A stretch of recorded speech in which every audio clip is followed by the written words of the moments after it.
I read 4 books. 4 books. Why am I doing 8?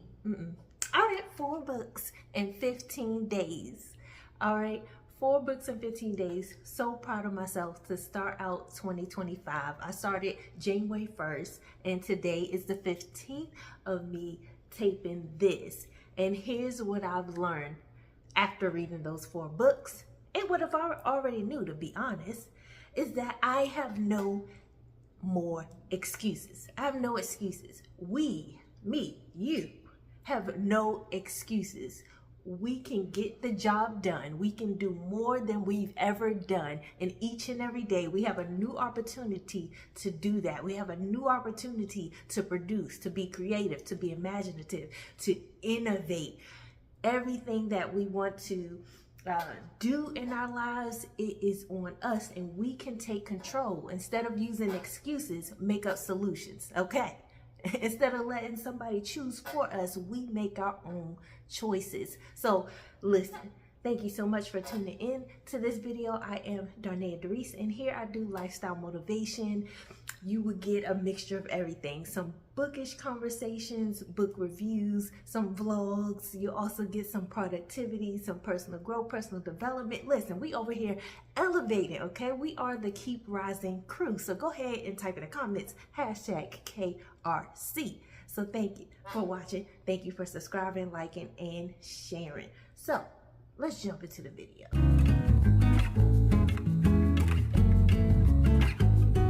All right, so I'm going to briefly go over the 4 books I've read so far, because this is a mid-year. The year just started, girl. It is a mid-month check-in, okay? At the end of January, I'll do a video on all the books I read this month. But let's get into what I've read so far. So the 12-week year. Get more done in 12 weeks than others do in 12 months. This was a good read. I did rate it a 3.75, only because it's broken up into 2 parts. And after you read part 1, it does start getting repetitive. And I tell everyone this when it comes to self-help, self-development, or personal development books and things of that nature. You have to learn how to pick out what's fluff, what's repetitive, because they're gonna have fillers in their books a lot of times, but get the points that you need to get and keep it moving. All right, but each of these I want to just read how it starts very quickly. And this is how this one starts. Chapter 1, the challenge. You see that? The challenge.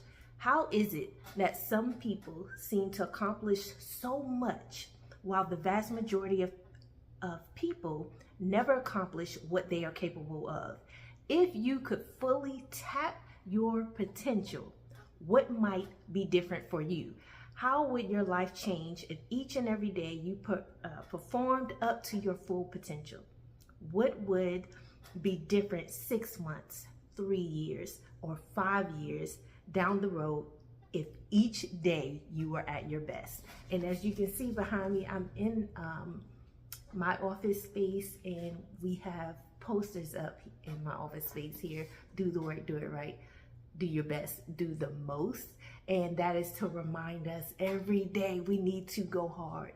And I know you're used to the saying, hey, don't work harder, work smarter. No, if you want to elevate, work both, work harder and work smarter.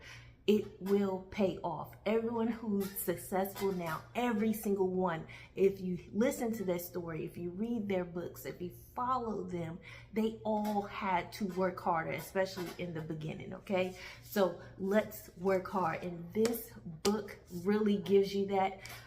It is still recommended. It gives you like a template you can use on breaking your tasks down to each week for the next 12 weeks. Hey, what's some quarter goals? What's every 12 weeks? What's some goals that you can actually hit that's manageable and reachable, attainable for you? SMART goals, okay? And break those goals down in weekly or daily format that you can actually do, that you're in control of. Listen, the outcomes. Yes, you may not be in control of some of the variables, but you are in control of what you can do. And that's what you have to tap into. And that's what I'm tapping into this year. It's like, hey, if you need to work on confidence, let's work on confidence. If you need to work on self-care, if you need to work on discipline, let's work on discipline. Whatever we got to work on, let's break it up into manageable tasks and get it done. Consistency, all right? Consistency is what we're working on here. And so that's the first book I read, and that is by Brian P. Morgan and Michael Lennington. The second book that I read was Relentless by Tim S. Grover, From Good to Great to Unstoppable. This was a great read. I gave it a 4-star. I do have a video on it, Half Empty, Half Full, and he talks about your cup being empty. So let's read a quick insert of this one. And if you're enjoying this video, hit the like button, comment, share. What are you reading? Have you been reading? Boost yourself up. What's holding you back? What are you working on this year? Let me know. Again, if you're part of the Keep Rising crew, go ahead and hashtag KRC or hashtag Keep Rising. And if you're not, join us, okay? Join us, because we're elevating over here, okay? All right, so Tim Grover starts out with a note from Tim Grover in his book. But let's start at his first chapter is Don't Think. And he doesn't number the chapters because he said all of the chapters or points are number one, are important. So that's why he doesn't number it. But it starts out, it was 10 p.m. when the black sedan pulled up the security gates of Attack Athletics, my training facility on the west side of Chicago. Not unusual. Pro athletes would show up at all hours to place where Michael Jordan, Kobe Bryant, Dwayne Wade had permanent lockers, where countless superstars would work out or play ball or just hang out with the other guys. That's how this starts out. Now, in this book, he is a well-renowned leader in the kinesiology, human anatomy, personal training, fitness field. And so he used a lot of references, basketball, NBA references. So if you aren't familiar with those or you aren't an athlete, you can still benefit from this book, whether it's in your business, because he does flop back and forth to making examples and using stories on the business side if you're running a company. So this is good because it reminded me that this year, hey, let's not settle for mediocrity. Let's not settle for complacency. Let's not be average. You have to get out of that thinking, oh, I just want to be normal. No, you want to be excellent. You should want to be great. At least I do. Over here, I want to be great. I want to be extraordinary. I don't want to be average. I don't want to be normal in the sense of mediocrity, complacency. I want the best for myself, my children, and my family. I want to leave a legacy and a foundation so they have something to hold on to and build on their end as well. And so this is a great book to upskill your performance, period, for the year. Great follow-up to the 12-week year. Next, those were my nonfictions. Then I jumped into fiction and I read Never Lie by Frida McFadden. These books took me 2 to 3 days to read. All these 3 books, only 2 to 3 days. That's why I read 4. And my goal, the 12-week year, I wrote down my quarterly goal for the first 12 weeks. The first quarter in 2025, my goal was to read at least 9 books. I'm already about to be on my 5th book in the first month of the year. So you see, we're attaining our goals because reading is important. Okay, learn, love, lead. Hello. All right, but let's see what Frida McFadden. Now, this is a very good book. This is a psychological thriller. To me, it's more suspenseful. It gave a lot of suspense. I loved it. I mean, if I had time, I would read it in one setting. It only took about 2 days because I had to split up my time. I read about 2 to 3 hours a day on my longest day where I have a good enough time to read. I read about 4 hours a day. So about 10 to 15% of my day is dedicated to reading, and it's split up throughout the day. It's not just one straight 2 to 3, 4 hours, unless it's like the weekend where I can do that. But she starts out with the prologue. Adrian is a psychiatrist. Her full name is Dr. Adrienne Hale, and here's how this book starts. Very intriguing. Everybody lies. Years ago, a psychological experiment was devised to estimate the prevalence of untruthful behavior. It involved a broken vending machine. That's all I'm going to read for you. She starts out, her first sentence is everybody lies. And the title of the book is Never Lie. And it's funny because she spends, this book goes back and forth from the perspective of two characters. Dr. Hale, Adrienne Hale's one of them, and the other is the present day character, what's happening in present day, and that's Trisha. And she's a wife, she's newly married. You're thinking, you at the beginning, you're thinking like, oh, they're going house hunting. They end up in a snowstorm, and one of the houses, the real estate agent they found is not there, and they're stuck at this house. They were able to get in, and it's very spooky. They have some feels about it. The husband seemed oblivious to me. He's not very observant. He doesn't pay attention. He's like a little bit clueless, but Trisha isn't. And then it's a lot of twists and turns in this book.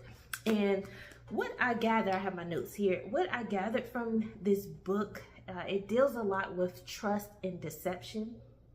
And what I pull from it, or my takeaway, is to make your next move your best move. And we heard that phrase before, but really understanding your self-awareness, being observant. The doctor is very observant of others and herself, but it's so funny because throughout the book, once you get to the end, you're going to notice what she was able to pick out from others and what led to the behavior and things of that nature. She ends up going through herself. She ends up experiencing, she ends up doing it. And it's her choices that ultimately lead to her demise. If you haven't read the book, go read it. Okay. It's pretty good. I gave it a 4-star. And so my final takeaway is, don't be your own hindrance. Okay, so all that you're reading, all that you're doing, all the knowledge that you have, that you're gaining, don't be your own hindrance. Okay, be your own elevation, not your sinking moment. Okay, so don't shoot yourself in the foot. Last book I read, and we're 10 minutes in, about to be 11 minutes in, so thank you if you're watching this far. Thank you, girl. Thank you, homie. Thank you, peeps. Thank you, YouTube. Chat. And so the last book I read, I just literally finished this today. Whenever you're watching this video, today is Wednesday, January 15th, and that is Razor Blade Tears. This actually took me, I started on the 9th. I ended never learn on the 9th. And so it took me about 6 days to read. I had to split it up between 2 to 4 hours of reading throughout the day. This is a 5-star, my first 5-star book. Now, my nonfiction book, the best nonfiction read I had so far was Relentless. That was my best nonfiction. My best fiction so far, this is my first 5-star all around. Razor Blade Tears by S.A. Cosby. Very excellent book, very descriptive. This book is another like mystery, suspense. It's Southern crime fiction, basically. It's a crime fiction book. It's very juicy. It's very intense. That's the word. That's the word I'm looking for. This book is very intense. It starts to get really good for me. Chapter 6, when Grayson and the biker crew comes into the mix and into the picture. But it follows 2 fathers whose sons have died, and their sons ended up being partners. They were newly married partners, and the fathers go through a range of emotions, of guilt, of hurt, of pain, of frustration because of how they treated their sons when they were alive. And one father is black, one father is white. And Buddy Lee is hilarious. So Buddy Lee Jenkins, there's Isaac Randolph. Yeah, they call it with AKA Riot. And there's Buddy Lee Jenkins, and you follow them back and forth, and they are pretty funny. But this is how Relentless starts out. It starts out with one. Each of the chapters is just the chapter number written out. But it starts, Ike tried to remember a time when men with badges coming to his door early in the morning brought anything other than heartache and misery. But try as he might, nothing came to mind. Very interesting start to this book. Now, this book is the longest book I read so far. It's 319 pages. But it's a very good read. And so what I got from this book, you're dealing with, again, disappointment, aggression, disconnection, revenge. You're dealing with vengeance. And what I take away from the book is the one greatest gift that we all should treasure and display to each other. And that is your humanity, especially to your loved ones, to your children, to your friends, to your parents and everyone. Remember, this book reminds you that everyone is human. Do you understand? People have different perspectives. Do you understand that? People have different views. And guess what, beautiful people? It's okay. As long as, if your boo, hey, kill everybody in town, that's not okay. If it's harming, if it's going to cause physical harm or anything, emotional harm, abuse to someone else, that's not okay. But different viewpoints, whether it's religion, sexuality, how to live your life, how to do this or that, or what to do. People are going to have their different viewpoints. And you would hope that their viewpoints come from informed viewpoints, okay? Tested, tried, explored. You have a hypothesis, and then you work your way through the scientific method, so forth and so forth. But remember everyone's humanity when you're talking with people, when you're dealing with people, when you're commenting even on different social platforms. Remember that that is another human being. There are different variables that come into play on how someone thinks, how someone deals, how someone feels, so forth and so forth. And this book gives a good deal of that. And we should always remember that disagreement doesn't have to lead to disconnection, aggression, or disappointment. Do you understand that? Just because you disagree with someone you love, you don't have to disconnect from them unless they're not respecting your boundaries. That's a different thing. You have a right to set your boundaries, okay? But remember, give people grace just like you would like grace. At least that's how I approach life. So give me grace, okay? But guess what? We're going to get more done. All in all, within those 4 books, I've been loving my reading journal. I've been loving my... Girl, I love my reading journal. I meant to say journey, but this is my reading journal. If you haven't, I did a video flip through, but this journal... Love it. This is high quality. I got it from Wrong, RONG. And you know, I did little dashboard pages. I did my own little book bingo, or I'm doing my own little book bingo. And so I gotta see if Razor Blade Tears crosses anything out. And let's see here. I have my review page. This is just bonus. You know, I already have a video on this, but as you can see, I've done reviews here. And I also have what I'm going to do at the end of the year, which I'll show you my awards page. But I am doing the ABC challenge this year. Razor Blade Tears, because I already read Relentless, I already have an R filled, so I can't fill another letter for this go round, but that's okay. But anyway, thank you so much for watching this far. Again, I am Darnaya Darice. I love all things personal development, personal growth, self-care, learning, book reviews, and just giving positivity to the space and anywhere that I am. And so if you enjoy content like this or like that, or you want to see blogs, let me know what you want to see. Let me know what you want me to review. Also, if you be willing, help me choose my next read, my 5th book for January. I'm trying to decide between No Disrespect by Sister Soldier. This is a memoir biography. You're good, Mike. And that's my door. S.A. Cosby. Should I read a second S.A. Cosby right after? This is All Sinners Bleed. Or should I read The Reformatory next by Tanana Reid? Or should I read The Real by Kennedy Ryan next? Or should I get into the Housemaid series and read The Housemaid? I do have the second book, The Housemaid Secret. I just have to get the third one. So let me know which one should I read next. I appreciate you all so much. And always remember, in everything that you do, in all and who you are, in the meantime, in between time, remember to keep rising.